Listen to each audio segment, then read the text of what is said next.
Hola, ¿qué tal? Donc je vais vous faire l'analyse du match France-Espagne d'hier.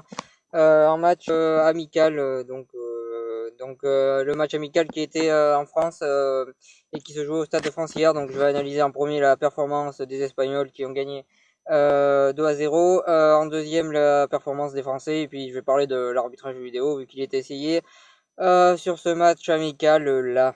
Donc pour analyser la performance des Espagnols, très bonne performance. On a un petit peu retrouvé, enfin on l'a retrouvé, j'ai l'impression qu'on a un petit peu retrouvé l'équipe d'Espagne qui avait dominé le monde entier de 2008 à 2012. Enfin la très forte équipe d'Espagne qui jouait avec un jeu de passe et un milieu de terrain qui pressait haut et qui faisait énormément de passes qui produisait un jeu magnifique à l'époque. C'est un petit peu ce qu'on a vu hier. Ils ont vraiment produit du beau jeu, un très beau jeu de passe qu'ils ont produit. Euh, Au milieu de terrain, ils ont su être bien plus forts que le milieu de terrain français, qui était qui était bien en dedans. Donc le milieu de terrain espagnol a complètement dominé le milieu de terrain français. Ensuite, en défense, ils ont fait ce qu'ils avaient à faire. En attaque, ils ont mis beaucoup de temps à concrétiser, parce qu'en première mi-temps, ils ont eu beaucoup d'occasions et ils n'ont pas réussi à concrétiser en grande partie grâce à Lloris et grâce à la défense centrale française. Mais en attaque, ils ont eu un petit peu de mal, comme on a l'habitude de voir les Espagnols devant le but. Même si en deuxième mi-temps, quand Villa est rentré, ça a été tout de suite beaucoup plus fluide en attaque. Et ils ont réussi à marquer beaucoup plus rapidement. Mais en première mi-temps, il y avait ces soucis offensifs qu'on note souvent en équipe d'Espagne. En tout cas, en deuxième mi-temps, l'entrée de Villa fait la totale. David Silva, pardon, a fait la totale différence et a permis à l'Espagne de s'imposer 2-0 en produisant vraiment un magnifique football. Alors certes, l'arbitrage vidéo a été en leur faveur, mais ils méritent cette victoire parce qu'ils ont vraiment très bien joué. Ils ont fait un magnifique jeu de passe durant tout le match. Ils ont été au-dessus de l'équipe de France et cette victoire des Espagnols est amplement méritée. Pour revenir à la France, un temps assez catégorique où ils ont fait que défendre.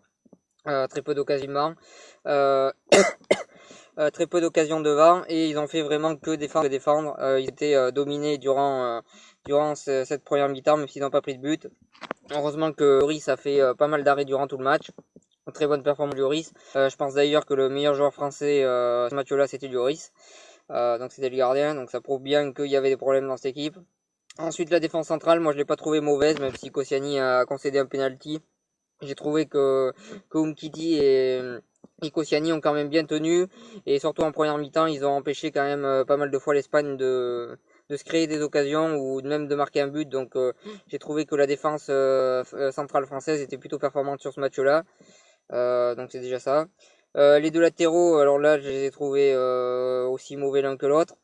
Jallet qui a été pris sur son côté durant le match par n'importe quel joueur. Et de l'autre Kurzawa qui a été aussi énormément en difficulté. Alors Jallet, c'est vrai que beaucoup de gens disent pourquoi pas plutôt mettre Corchia. Alors pour moi, oui, Corchia il est meilleur que Jallet, mais je pense qu'il aurait eu les mêmes difficultés face à l'Espagne. Je pense que le vrai problème, c'est que les latéraux qui jouent d'habitude à droite étaient blessés, que ce soit Sagna qui pour moi est pas non plus très performant, et Sidibé qui lui est vraiment en progression, ils étaient blessés, donc on se retrouvait avec ces deux latéraux là qui sont pas forcément au niveau pour jouer contre une équipe comme l'Espagne. Ça s'est ressenti et Jallet a été pris durant tout le match et ça a été on a vu qu'il avait tout simplement pas le niveau pour jouer des matchs comme ça en équipe de France. De l'autre côté, Kurzawa il était en difficulté aussi. Après le milieu de terrain français en première mi-temps c'était catastrophique. Que ça soit Tolisso qui perdait ses balles ou qui faisait des passes ratées ou qui a à peu près tout raté en première mi-temps de ce qu'il faisait et qui a prouvé que pour l'instant il devait passer un palier pour pouvoir être titulaire en équipe de France. De l'autre côté, Rabiot qui a fait un match qui a perdu énormément de balles et tout ça, alors que lui, par contre, il a vraiment le niveau pour jouer en équipe de France. Et c'est vraiment dommage qu'il se loupe sur ce match-là pour lui, mais en tout cas, il a été mauvais hier. Et le pressing des Espagnols l'a complètement pris dans le jeu et on avait l'impression de le revoir quand il a joué le match face au Barça. On avait l'impression que c'était un petit peu le même match en fait. qu'il a produit. Ensuite, Kanté qui fait des énormes performances en Angleterre, mais qui en équipe de France pour l'instant n'a pas prouvé grand-chose. En première mi-temps, je l'ai trouvé pas efficace du tout. En deuxième, on l'a un petit peu plus vu, mais ça reste une performance très moyenne de sa part. Donc voilà. Ensuite, en attaque, Gamero, Griezmann et Mbappé. Donc Mbappé, Griezmann, j'ai trouvé que dès qu'ils avaient des ballons, ils produisaient du beau jeu, et c'est dommage qu'ils aient touché aussi peu de ballons parce que ils faisaient vraiment les bons déplacements pour avoir le ballon. Mbappé, à tous les ballons qu'il a touché, il a fait des bons dribbles, il a fait des bons choix.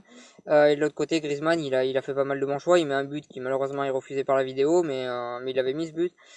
Donc Griezmann, il s'est bien proposé, il s'est mis en position numéro 10, il a fait énormément d'appels. Je trouve la performance de Griezmann et Mbappé plutôt intéressante, même s'ils n'ont pas marqué. Donc, mais en tout cas, je trouve leur performance assez intéressante. Ensuite, Gamero, je pense qu'il a perdu tous les points qu'il avait gagnés en équipe de France pour être sélectionné ou être titulaire, il les a perdus. Je crois que là, Giroud est devenu titulaire indiscutable hier, parce que tout simplement, il a rien montré devant, il a touché très peu de ballons, et de la tête, il est beaucoup moins performant que Giroud sur les centres. Et en plus, dans son registre qu'il a l'habitude de jouer, il a quand même touché quelques ballons, il a pas réussi, il a fait vraiment une contre-performance totale. Hier, Gamero, il a perdu énormément de points en équipe de France, comme Tolisso, comme Rabiot et peut-être même comme Kanté, qui ont perdu des points hier sur ce match-là en équipe de France.